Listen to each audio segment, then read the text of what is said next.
happening over in the AFC. Justin Fields leaving the Steelers for the Jets and reuniting with former Buckeye teammate Garrett Wilson. They played 2 seasons together in Columbus, going to the CFP title game in 2020 where they lost to Alabama. Today, Wilson talked about his future. They don't happen fast, honestly. I really didn't hear much leading up, and then all of a sudden it was done, man. So, just a big smile go on your face. It's someone that I'm familiar with, someone that I have a great relationship with, someone that I love just watching them play. Like, just since I met Justin, it's been a pleasure to line up alongside of him. And then when I'm on the sideline, like, I just got to watch him. I didn't think we'd get this opportunity on this level, so it's exciting. I'm still taking it in all the way. It's cool. It's cool. We've been definitely, picking up where we left off. By the way, if you look at Wilson's career, very brief in the NFL, he's caught a lot of different quarterbacks, and now he's familiar here with Justin Fields. How do you see this playing out for the Jets with Justin Fields under center? Well, look, Aaron Glenn came in, and when he was even interviewing with the Jets, they were talking about quarterback plans, and he was mentioning Justin Fields, having gone up against him in Chicago when he was with Detroit for all these years. So they get their guy. They get him on a contract that doesn't break the team financially in any way, and it actually opens the door for contract extensions for guys like Sauce Gardner and Garrett Wilson. Justin Fields came in, and he was going to the Jets. Now, look, the Steelers, they might have had conversations at one point, but this was like Jets from the start. He's there. Wilson is a familiar face. I'll tell you this, I was skeptical on the Jets this season. I was saying, all right, it's a redo year, it's a restart, after the Rodgers experiment. 100% participation yesterday at OTAs. Justin Fields saying all the right things. Garrett Wilson saying all the right things. Aaron Glenn saying all the right things. And Quinnen Williams yesterday, who immediately reacted to Aaron Rodgers not being brought back and went on Twitter, came back and said, that was immature of me. And I wish I hadn't done it. And I've spoken with Coach Glenn, and I'm fired up. Feels like it's a different culture in New York right now, and it's not just being led by one man who was under center last year. And by the way, it's the Aaron Glenn effect as well. You will see that continue with this team. And, Peter Schrager deserves a lot of credit joining us less than 24 hours after what we saw at MSG. A diehard Knicks fan, still in mourning, still in shock after watching his Knicks lose in overtime. Thank you, Peter. Really nice. Thanks so much for that. Those online of Travis Hunter. There you see Trevor Lawrence tossing a few. Let's watch this break from Hunter. A little out pattern here. And that looks all right. Smooth. That's not bad. Not bad. Trevor Lawrence talking today about the new system, the new head coach, Liam Cohen. I really like the people we have here now. I love the system. I love the staff, the players that we brought in along with the guys that were already here. I feel very confident in where we're going and the trajectory we're heading. Can't change the past, Of course, I would love to have a little more success up until this point, to answer your question. Yeah, of course. But, the reality is this is where we're at, and I love where we're at, and I got a lot of confidence in it, and we just got to keep putting the work in out here every day to prepare ourselves for the fall. Well, Duval isn't going to want to see this, because when you compare Trevor Lawrence to Daniel Jones over their first 60 starts, the numbers are frighteningly similar.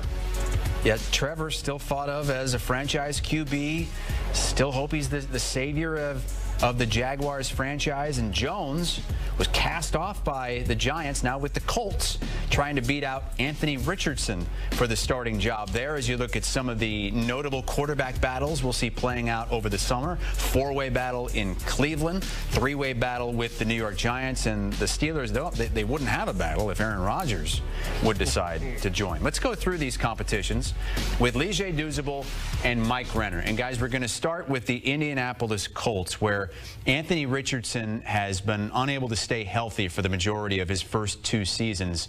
Would it benefit them at all to have Daniel Jones come in and just win this job week 1? Who do you think does it? I believe Daniel Jones does win the job. He had an opportunity as a free agent to go to multiple teams, maybe even re-sign with the Minnesota Vikings, but he was given this opportunity to start because it is going to be an open quarterback battle between Anthony Richardson. And usually when you go to a team, a guy is picked in the top 5, he's going to be your franchise quarterback. But to your point, Anthony Richardson has struggled to stay healthy.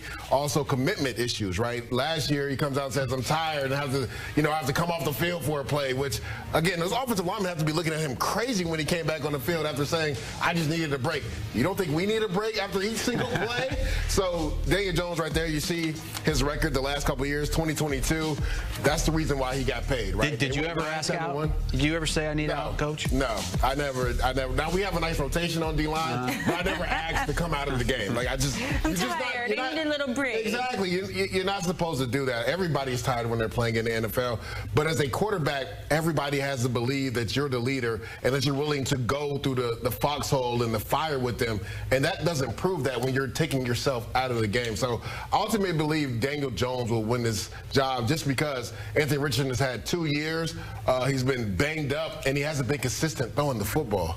I completely disagree. I think Daniel Jones winning this job is the worst thing if you're an Indianapolis Colts fan. Just, you know what his ceiling is. His ceiling is not good enough. His ceiling is 9 wins, maybe 10 wins. And that's just not. You don't think he could get you to the playoffs, though? You know, you had the Baker Mayfield, you had the Sam Darnold, a resurgence like Geno Smith. I don't see it whatsoever with Daniel Jones. You just never seen flashes of high-level play. The highest level play he had was as a runner in New York. Like that 1 year where they had 9 wins, it was because he did a lot with his legs. Well, Anthony Richardson's even better in that regard. So if you're really leaning into that, you're probably still going to want Anthony Richardson. He just hasn't played a ton of football. That was the whole thing on him coming out. He was a 1-year starter in a run-heavy offense there at Florida. The guy needs the reps, and if he hasn't, obviously, if Daniel Jones is better, yeah, he should get the job, but that is the nightmare scenario if you're a Colts fan. Well, this is my pushback. If you're a Colts receiver, who do you want starting at quarterback? Anthony Richardson, who has struggled to throw you the ball, or Daniel Jones, who's actually been to a playoff game and has a 63 completion percentage for his career? Is there a third option? There's not a third option. There's not a third option.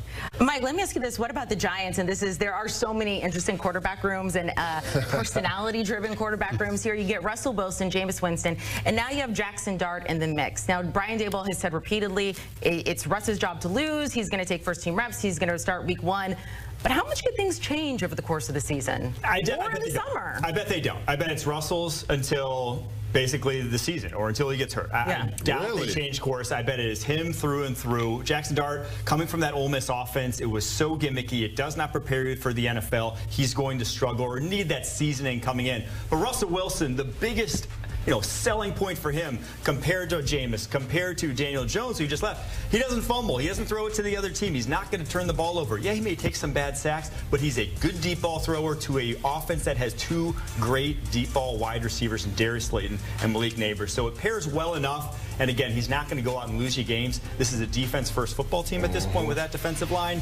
He at least gives you that chance to win those. Yeah, I believe Mr. Unlimited, Russell Wilson, will be the starting quarterback. Let's not forget, just last year, he helped the Pittsburgh Steelers get to the playoffs. To Mike's point, the issue in New York is their quarterbacks have turned the football over. Russell Wilson is synonymous with not turning it over. Now, he will take some sacks, which is an issue, and he'll hold on to the ball too long. But I believe this is a scenario that we do see Jackson Dart, Amanda, and because they have a gauntlet of a schedule. Their first 12 games, 8 of those are versus teams that made the playoffs last year. And then when you look at 2 of the other 4 games, it's for Chicago and San Fran. Everybody assumes they're going to be significantly better. So if things go left for the Giants, I could see a scenario where Jackson Dart, maybe the last 5-6 games of the season, comes into that starting role.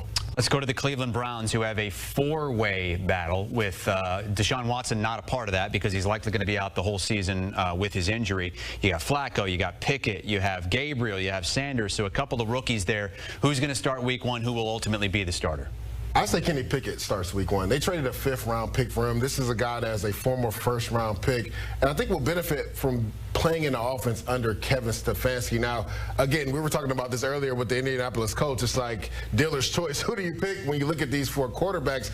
I don't think week 1 you can roll a rookie out there, right? Myles Garrett, supposedly they said there was a plan in place. I don't think he believed that a rookie quarterback was starting week 1 when he signed that $40 million a year deal. So I believe it'll be Kenny Pickett just because they traded draft capital to get him, and he's still young. Joe Flacco, yes, has had some success there, but Joe Flacco's towards the tail end of his career. I actually think Kenny Pickett's the most likely of those 4 to not be a Cleveland Brown week 1. I think there's a chance that he's on the outside looking in. Yeah, they gave up 5th rounder for him, but they used more draft capital on Dylan Gabriel and used the same draft capital on Shedeur Sanders. And obviously Joe Flacco, I think, is there to be the mentor for the 2 young guys. So I think his job's pretty safe. I actually think it's going to be Dylan Gabriel. If I had to bet right now, I would bet on Dylan Gabriel. He is the most experienced of this bunch of him and Shedeur Sanders, even of Kenny Pickett. The guy started 63 games in college. He was a 4-year starter in high school.